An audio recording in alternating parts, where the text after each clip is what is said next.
Hi everyone. We are the Burdens, aka the Lovebirds. I am Claudette Burden and this is my husband. And I'm Greg Burden. And if you've tuned in before, we have a couple episodes. We kind of been on a little bit of a hiatus, uh, break, if you will. Had some things going on, jobs changing and things like that. So we haven't been able to make a video. But if it is your first time or you haven't yet, please subscribe and like.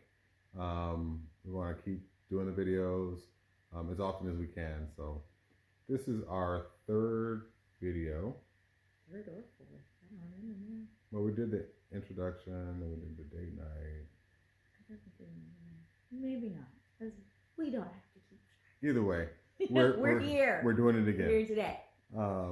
And so today we actually have a topic from a friend who has watched our videos and had some suggestion, Yeah. or what they wanted to hear us talk about. Right. So we're gonna go into that.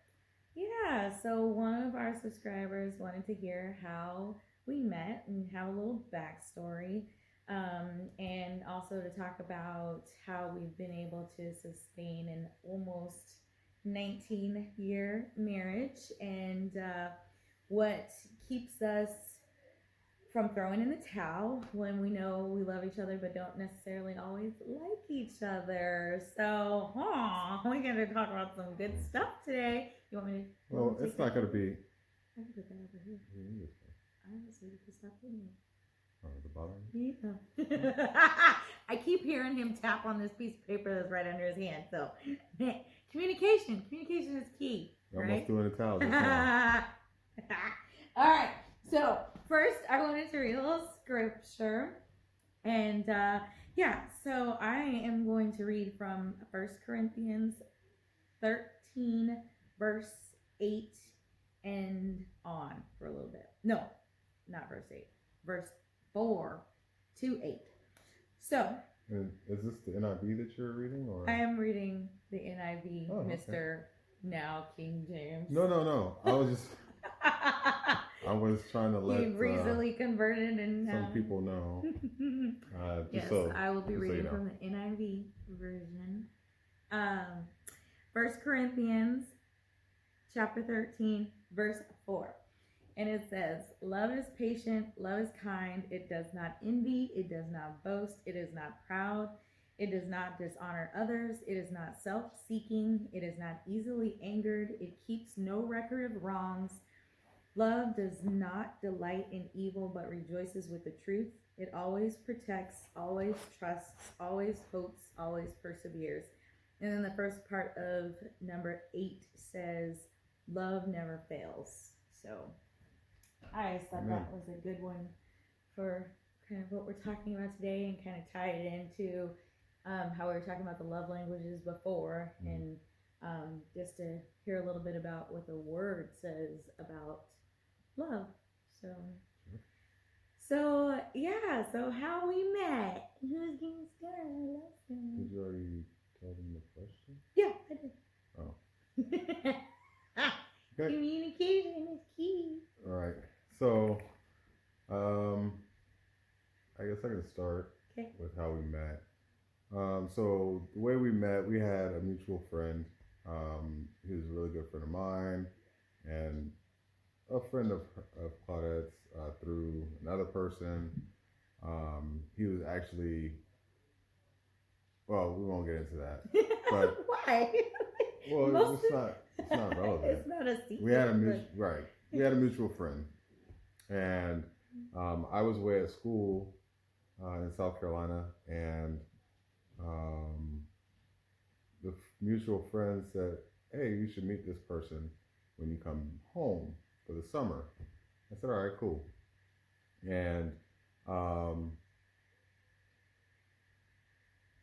And so we ended up where there was this little place that it was an underage club that we had here in Anchorage, Alaska, and And so me and my friend went there, and Claudette had just so happened to be coming out of the club when we were going into the club, and that was our initial meeting of each other. And I approached her, and I, I liked what I saw, and I asked her for her phone number, and she said, "Well, no, I can't give you my phone number. I need to get to know you a little bit better before I just hand out my number." And I was intrigued, in the beginning. And no, you were only intrigued in the Well, that's beginning. all I knew. So this is the beginning, and I was very intrigued. I was very kind of floored, if you will, because I told you no. yeah, I mean, I was at a point in my life where I wasn't being told no a lot, especially for just asking for a phone number. So I was like, oh, okay, well, you're telling me no, but at the same time, like, well, why? And so again, I was intrigued by that. And that was the initial meeting. And then from there, Will we share? yeah. So at the same time that, well, she had been telling him that he should meet me when her and I would hang out, she would be telling me about this guy named Greg and how he's a good guy and I should meet him when he comes home from school and blah, blah, blah. And he doesn't want to tell you, but I was kind of hanging out with her brother and she... I was hanging out with her brother. We're gonna leave it there. And so hanging out. I was going to end the hangout the next day, and so that's why I was like, no, can't give you my number. Went the next day, ended that, came downstairs and told her she could give him my number. And after that, we hung out. We went on a date. I think our first date was a wedding. I invited him to go to this wedding with me. We were all fancy and cute and started hanging out. And I liked him a lot, but Greg was also a good guy, and I wasn't sure how mature I was as far as being able to handle a guy that was not bad. You're still into the bad guys, bad boys. Until we started hanging out more, and I was like, you're not like a square. You weren't like a good guy, good boy. But you and the other side always is the treated guys, me the guys well. she was hanging out with was not that bad. Like, he wasn't bad. He wasn't treating me well though. You were the opposite. Like, you were kind of like a little bit more out there, but never as far as like not treating me well or just me being the only one that you were hanging out with. Right. You see what I'm saying? So there's like, I guess different ways of being a good guy and a bad guy, Sure. Not like you were like thugging and bugging and hanging out with a whole bunch of women and stuff like that, but you had, were you hanging out with a whole bunch of women? I mean, make it plain. Like, I'm not going to leave you now. Nah. Clean it up. No, I wasn't. Play up. Okay. I wasn't. Anyways, so we went on the date to the wedding and started hanging out, and like I said, I didn't feel like I was mature enough or at that place where I was totally done with the bad boys, and so I asked if we could be friends. And do you remember telling me, like, yeah, we could be friends, but you'll see, you'll change your mind. Like, yeah, he was like, we could just be friends. I'm cool with that as long as we can hang out, and you'll see. And I was like, oh, well, okay then. And we did. We hung out just as friends. Like, I hung out with his guy friends, and like all of us would go to concerts. We were going to the movies. We like really legit were just hanging out as friends. And then he went away to school. I moved to Washington for probably about 9 months, and we stayed in contact. We talked on the phone all the time. We wrote letters.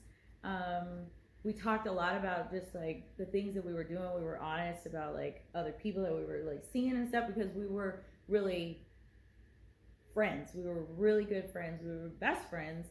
and then it started to grow like more than that, and um, it was kind of like, okay, if we end up in the same state again, let's try to date and like be together like that.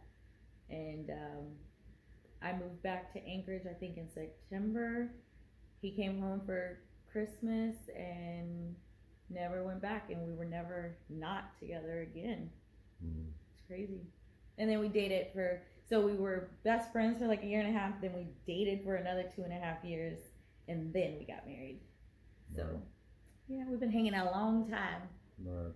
Yeah, and so, um, in that courtship or that courting part of our friendship and things like that, where we were just friends, we wrote each other like we kicked it old school. We did it really old and organic type of thing where we wrote each other letters. It wasn't the internet and things like that, or it wasn't as popular. And yeah, we talked to each other on the phone. There were phones. Like we're not that old. But we wrote each other. We wrote each other letters.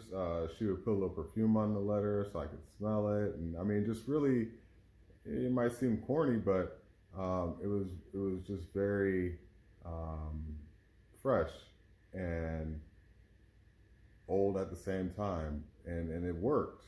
It worked for us as far as building that relationship, building that friendship.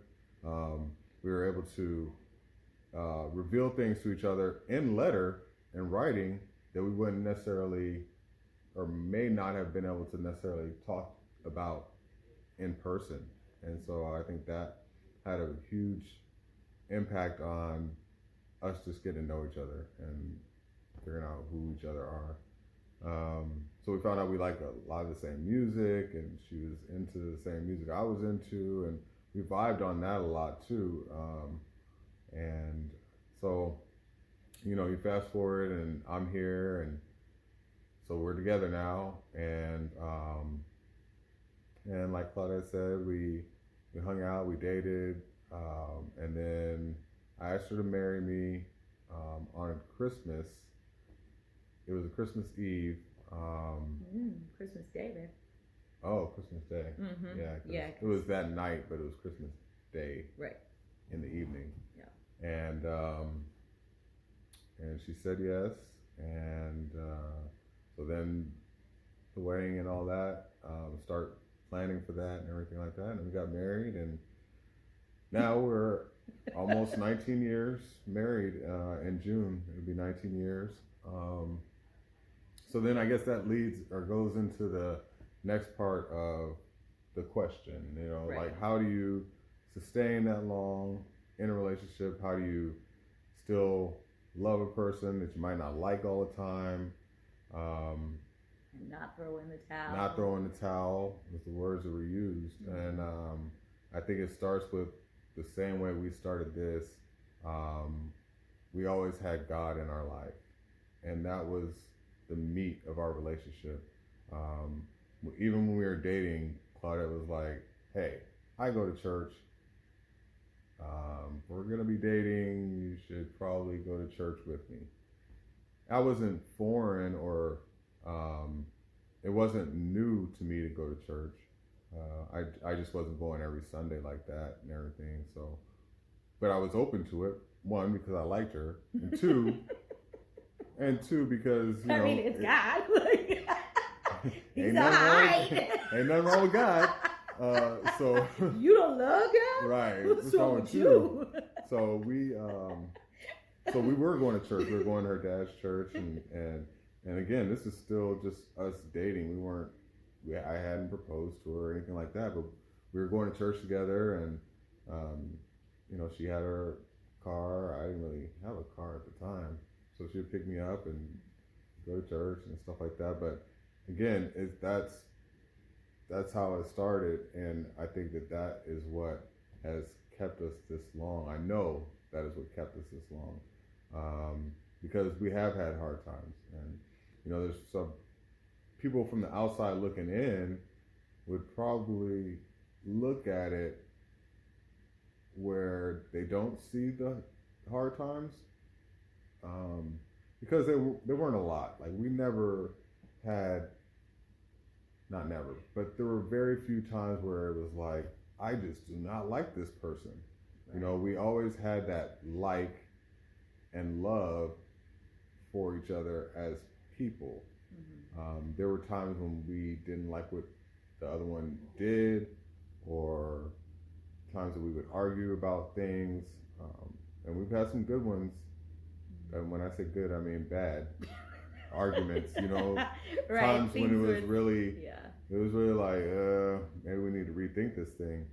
Right. Or have some space to, you know, like maybe this isn't what's best for you or I in this moment, and so, you know, and I don't even think in those times like it was like, oh, divorce or anything like that, but just like you get into these ruts or you get into these situations that last longer than you want or expect them to, and then you start getting that doubt and you start thinking, well, maybe if we take some time apart, then you can be working on your stuff over here that you need to work on, and I can be over here working on my stuff. And I think for us, or for me, I can only speak for myself, but in those times, because usually I'm more of a flight risk than you are, I will be honest, I usually am the one that has a little harder time with, what what's the word, what I'm gonna use the word from here.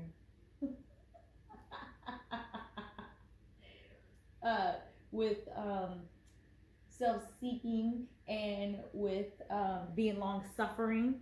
Long-suffering sometimes is really hard for me, and I'm the flight risk. It's like, you know, you need to work on this, I'll work on this, and then we'll reconvene, and we'll have it together. And you know, thank God that every time, those few times that it has, because like you said, it's only been a few little times. Like I can count on one hand, it's probably less than a whole hand's worth, but those few times, every time that I've stepped back and prayed about it, God has always revealed that we are better together.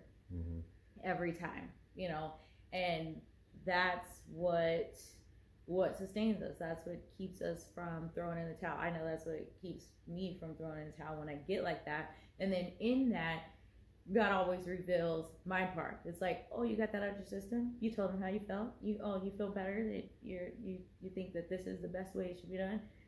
Now this is what I need you to check yourself on. You know, it's like, oh, okay, Lord, like, no, when he's doing this, and he's like, yeah, and you're doing this. You know, and they don't look the same, so it's a little harder. You know, it could be like I can see something like, babe, you really need to work on that, or I'm concerned about this, or you know, whatever.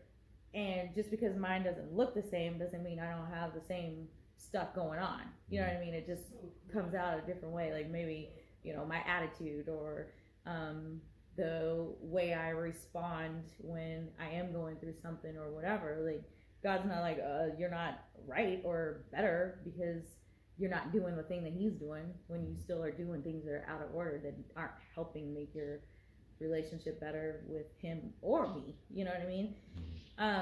So I think that's been a huge revelation, and I think the last time we had that come up, I think that was when I kind of just like, okay, this, you know, just recommitting to our relationship, and like, you know what, like, that's not even on the table anymore, like ever. You know what I mean? Like, it's just not. Until next time. She feels some type of way, then it'll be, well, maybe we need to bring this back to the table. Ha ha, very funny, Mr. B. But yeah, but even like when we first got married, like that was hard. We hadn't lived together first, and we really thought that we knew each other so well. This part on my shoulder is bugging me.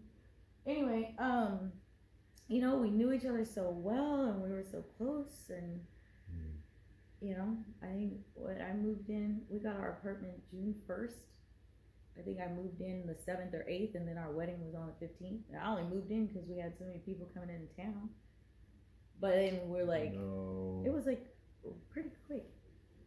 It was like right before we didn't married. move in until we got married.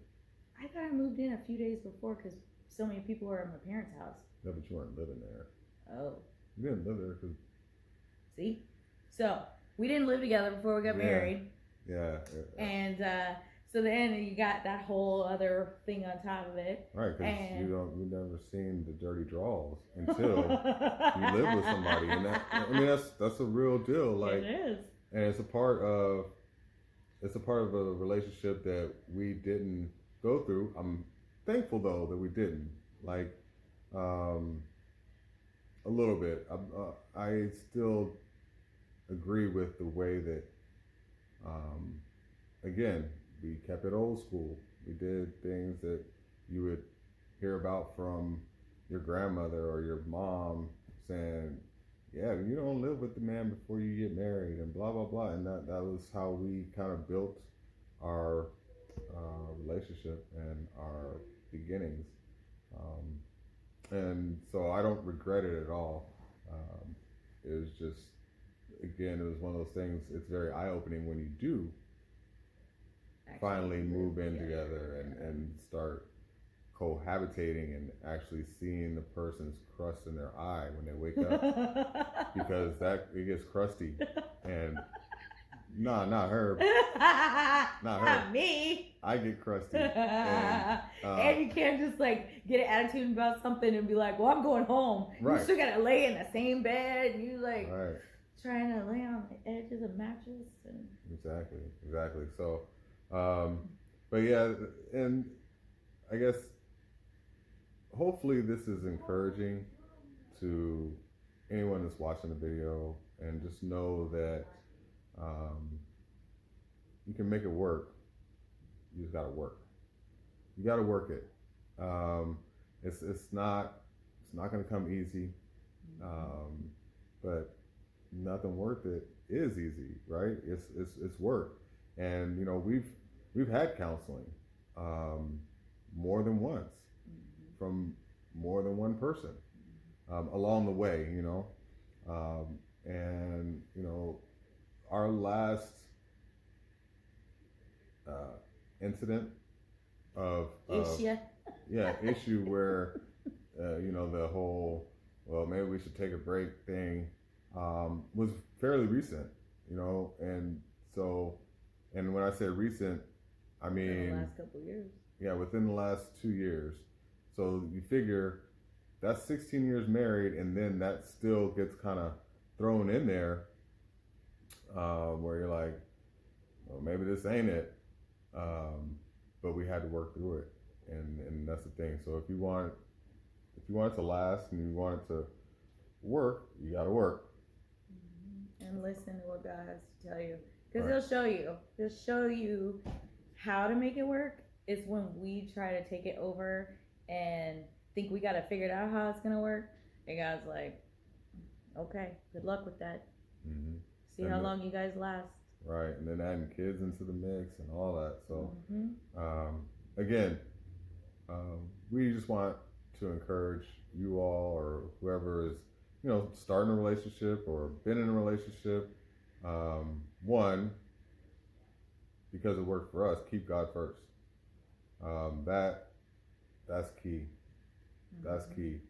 And then keep him second. And then keep him third. And then that's where you fall in. You know, you and your feelings and how you feel and all that is low. It's really low, because you're gonna get caught up in your feelings. You're gonna get caught up in, and you don't feel right. We're taking things personal. Yeah, and it's you. It's not you. It's me.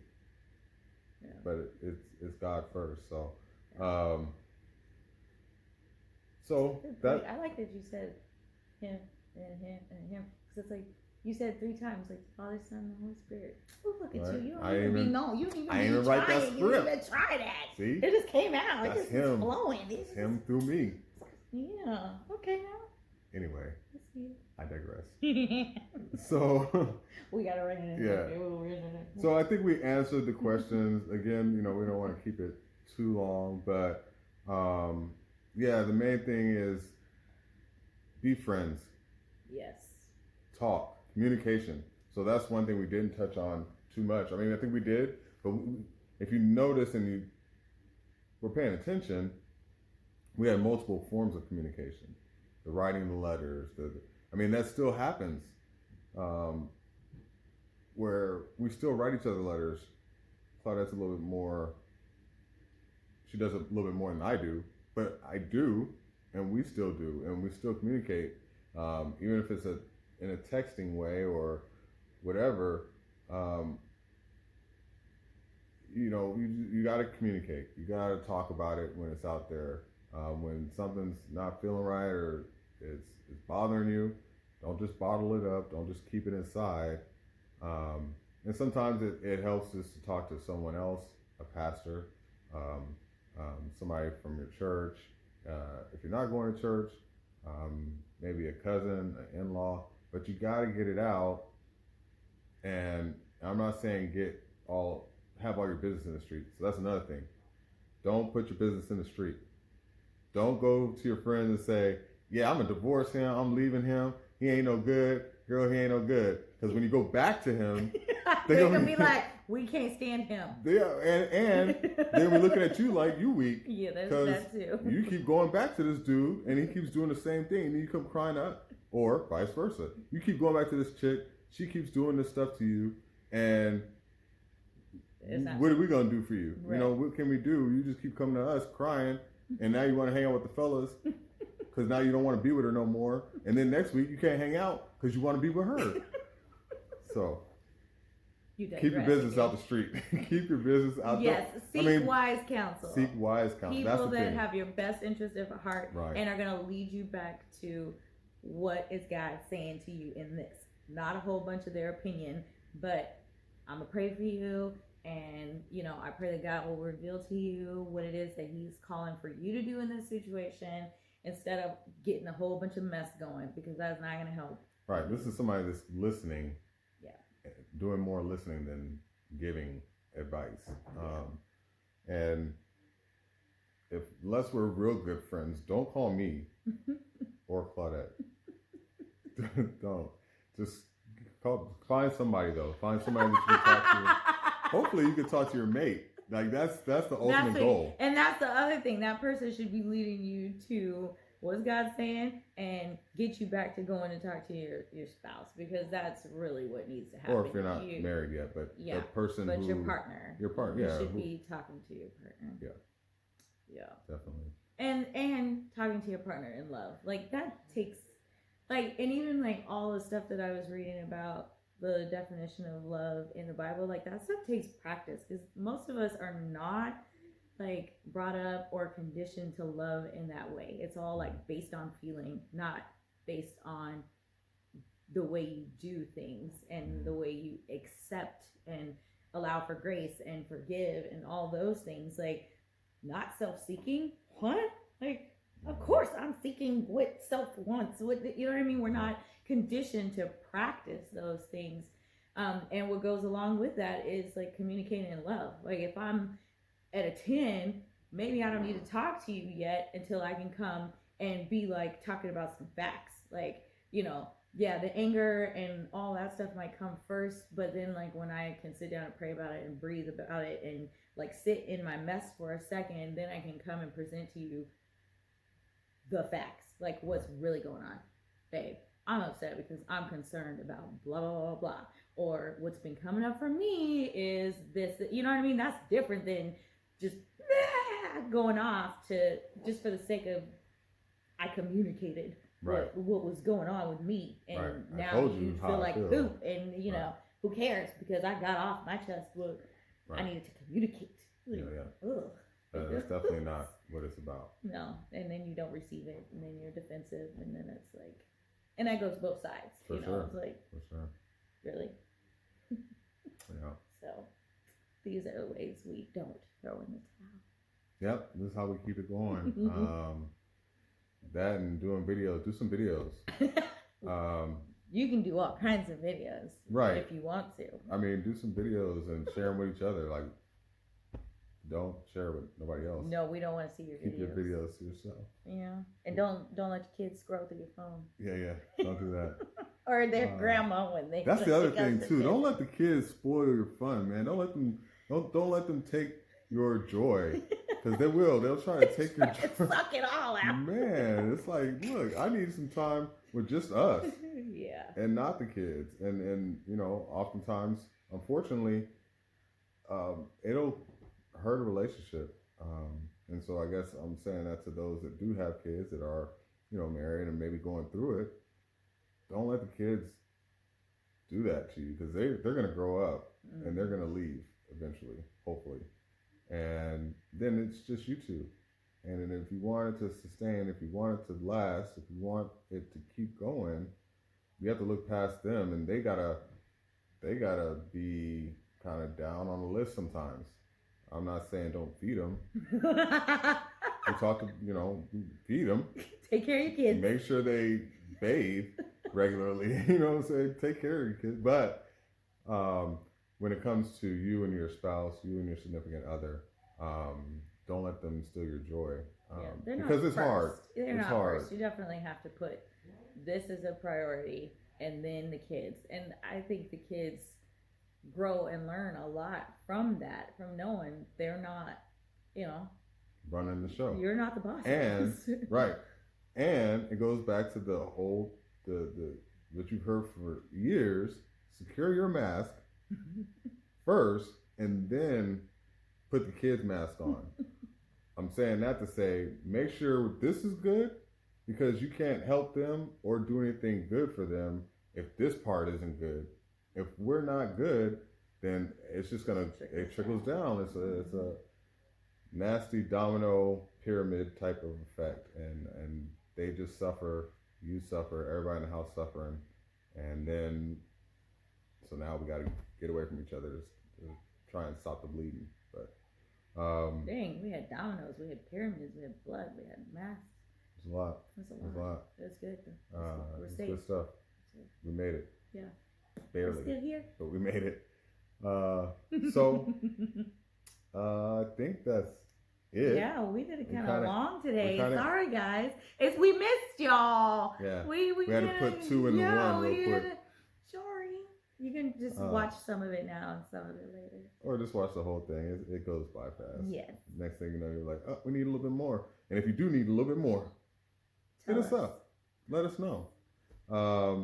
If there's anything that you want us to talk about, we're willing to be a little bit of an open book, and open to suggestions, open to talking about some things. We haven't figured out what next session or next talk will be about, but so let us know if you let have us any know. ideas, any topics you want us to talk about, and we are pretty much an open book. sort of. There's some stuff I He ain't gonna said tell we you. don't tell everybody, you know, you can't tell Right, I ain't telling y'all everything. Some of that stuff you keep secret. All right, so I think that's it, man. That's it. Like, subscribe, share, share. tell your friends. Yeah. Holla. Bye. Bye. Thanks.